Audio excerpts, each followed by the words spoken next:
देख रहे हैं न्यूज़ 24। मैं हूं आपके साथ नंदन मिश्रा। आपको बताते हैं कि बीजेपी की बात हम यहां पर इसलिए कर रहे हैं क्योंकि लोकसभा चुनाव नज़दीक है। उस बीच तमाम बातें उठकर आ रही थी। इस समय हम बिहार की राजधानी पटना में स्थित हैं और बिहार की ही खबर है कि जो प्रथम चरण के जो चुनाव हुए थे उसमें सबसे कम मतदान बिहार में ही हुई थी। तमाम सवाल उठाए जा रहे थे, तमाम सवाल उठाए जा रहे थे कि बिहार जिसको राजनीति की रीढ़ की हड्डी कही जाती है, बिहार जिसको बैकबोन ऑफ पॉलिटिक्स कहा जाता है, वहीं पर सबसे कम वोटिंग क्यों हुई। बहुत सारे सवाल उठाए जा रहे थे। बीजेपी के कार्य पर भी बहुत सारे सवाल लग रहे थे। लेकिन उसी प्रकार बीजेपी की अगर हम बात करें तो आज का मुद्दा है पवन सिंह और मनीष कश्यप। कहने का अर्थ यह है कि अभी देखा जाए तो बिहार में मनीष कश्यप की पोजीशन क्या है, मनीष कश्यप किस जगह से आते हैं, हम सब जानते हैं। मनीष कश्यप का नाम भी हम सब जानते हैं कि कितना ज़्यादा मशहूर पूरे भारत देश में। वहीं पर पवन सिंह की बात करें तो पवन सिंह को किसी भी तरह के इंट्रोडक्शन के वो मोहताज नहीं है। उनके इंट्रोडक्शन ज़रूरी नहीं है कि कोई कराए, क्योंकि हर कोई जानता है कि पवन सिंह क्या है और पवन सिंह कहाँ से आते हैं। जी हाँ, आज का मुद्दा मनीष कश्यप और पवन सिंह इसलिए है कि आपको बताते हैं कि सबसे पहले मनीष कश्यप पर आते हैं। जिस तरीके से आप जानते हैं कि मनीष कश्यप जो एक समय पर निर्दलीय चुनाव लड़ने का उन्होंने फैसला कर लिया था, तो उन्होंने हर कुछ राजनीति में तो उन्होंने कदम रखने का सोच ही लिया था, लेकिन धीरे धीरे करके जब हर पार्टी से उन्हें निराशा हाथ लगी तब उन्होंने निर्दलीय चुनाव लड़ने का फैसला किया।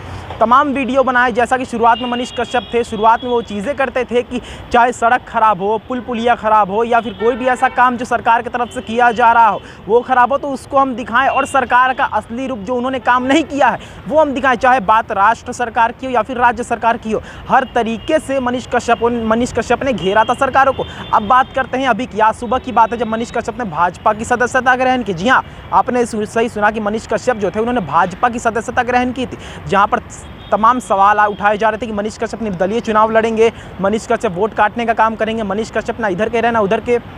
हर चीज़ से सवाल से पर्दा उठ गया है, उत्तर मिल चुका है कि मनीष कश्यप अब भाजपा की तरफ से लड़ेंगे। मनीष कश्यप ने भाजपा की सदस्यता ग्रहण कर ली है। जी हाँ, उस पर भाजपा नेताओं की प्रतिक्रिया ये रही है कि मनीष कश्यप हमसे अलग थे ही नहीं। मनीष कश्यप की बात, उनके विचार, उनके ढंग, उनके स्वभाव से हम वाकिफ़ हैं। जिस तरीके से वो देश के लिए करते हैं, वो राज्य के लिए करते हैं, बहुत सराहनीय है। और मनीष कश्यप अगर भाजपा ज्वाइन करते हैं, सदस्यता ग्रहण करते हैं तो हमारे लिए बहुत ही खुशी की बात है। ये मनीष कश्यप की बात है। अब देखना ये होगा कि भाजपा के साथ मनीष कश्यप जो खेलेंगे उसमें कितनी ज़्यादा तरीके से जनता की मदद होगी। जनता, बिहार की जनता की अगर बात करें स्पेशली, तो बिहार की जनता मनीष कश्यप को तो सीएम के रूप में देखना चाहती है। तो क्या मनीष कश्यप जो सांसद बनकर आएंगे, क्या लग रहा है कि मनीष कश्यप से बिहार की जनता प्रभावित होगी और उन्हें जीत की रास्ता दिखाने में मदद करेगी? आने वाला समय ही बताएगा। दूसरी बात, पवन सिंह को लेकर चलते हैं। जिस तरीके से हम जानते हैं कि काराकाट से पवन सिंह चुनाव लड़ने का फैसला कर चुके थे, काराकाट से पवन सिंह चुनाव लड़ रहे थे, वहीं पर उनके विपक्ष में उपेंद्र कुशवाहा थे जो एनडीए से थे। सवाल उठाए जा रहे थे कि पवन सिंह काराकाट से चुनाव लड़ रहे हैं तो क्या उपेंद्र कुशवाहा के लिए बहुत बड़ी दिक्कत का सामना करना पड़ जाएगा? अभी की ही बात है कि ये पवन सिंह की बात करें तो पवन सिंह पर आरोप लगाए जा रहे हैं, केस 4-5 हो चुका है। कहने का अर्थ यह है कि जिस तरीके से काराकाट में चुनावी रैली पवन सिंह कर रहे थे, उसी बीच तमाम गाड़ियां, हद से ज़्यादा गाड़ी जो पवन सिंह लेकर पहुंचे तो चुनावी रैली में। जी हाँ, हम बात करें काराकाट में जो पवन सिंह की चुनावी रैली चल रही है, उस चुनावी रैली में पवन सिंह ने लगातार इतनी सारी गाड़ियाँ, जो हद से ज़्यादा गाड़ियाँ लेकर पहुँच गए थे, भीड़ लेकर पहुँच गए थे।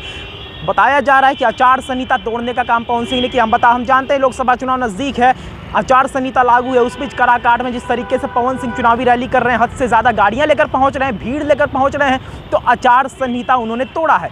इस बात को लेकर उन पर केस हुआ है, 4-5 केस हो गए हैं, जो जेल जाने का खतरा उन पर मंडराता नजर आ रहा है।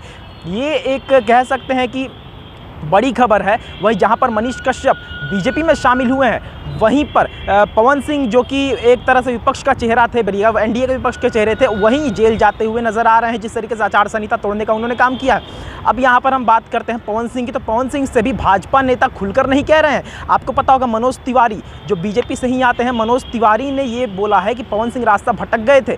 पवन सिंह ने, चलो हम मानते हैं कि उन्होंने बीजेपी का दामन नहीं थामा, आसनसोल का टिकट लौटाकर उन्होंने निर्दलीय काराकाट से चुनाव लड़ने का फैसला किया, लेकिन मनोज तिवारी ने साफ तौर पर कहा कि हम जानते हैं कि पवन सिंह रास्ता भटक गए थे, उन्हें रास्ता दिखाना हमारा काम है और हम उन्हें रास्ता जरूर दिखाएंगे। और इसको लेकर मनोज तिवारी ने बहुत सारी बातें कही, जिससे साफ तौर पर पता चलता है कि बीजेपी चाहती है पवन सिंह को, कि पवन सिंह बीजेपी के साथ जुड़े और बीजेपी की तरफ से चुनाव लड़े। तो देखना ये होगा कि एक तरफ मनीष कश्यप जो कि सबसे बड़ा चेहरा है, वो जिस तरीके से बीजेपी में शामिल हो गए हैं, तो क्या वक्त आने पर पवन सिंह भी बीजेपी में जाएंगे? बहुत सारी बातें उठती है। यहाँ पर हम आपको बता देते हैं कि भाजपा नेता भी खुलकर सामने नहीं आ रहे, खुलकर ये नहीं बता पा पा रहे हैं कि हम पवन सिंह के साथ हैं या फिर नहीं, ना तो कह ही नहीं रहे हैं। अगर हाँ की बात करें तो हाँ के ज़्यादा प्रतिशत चांस। अब देखना ये होगा कि आखिर भाजपा, जिस पर किस्मत इतनी ज़्यादा मेहरबान है, जिस पर जनता इतनी ज़्यादा मेहरबान है, उस भाजपा का आखिर होता क्या है। तो ये थी आज की रिपोर्ट। बाकी ऐसे और तमाम खबरों के लिए हमारे साथ बने रहे और देखते रहे न्यूज़ 24। मैं नंदन अपने सहयोगी अंकित के साथ, धन्यवाद।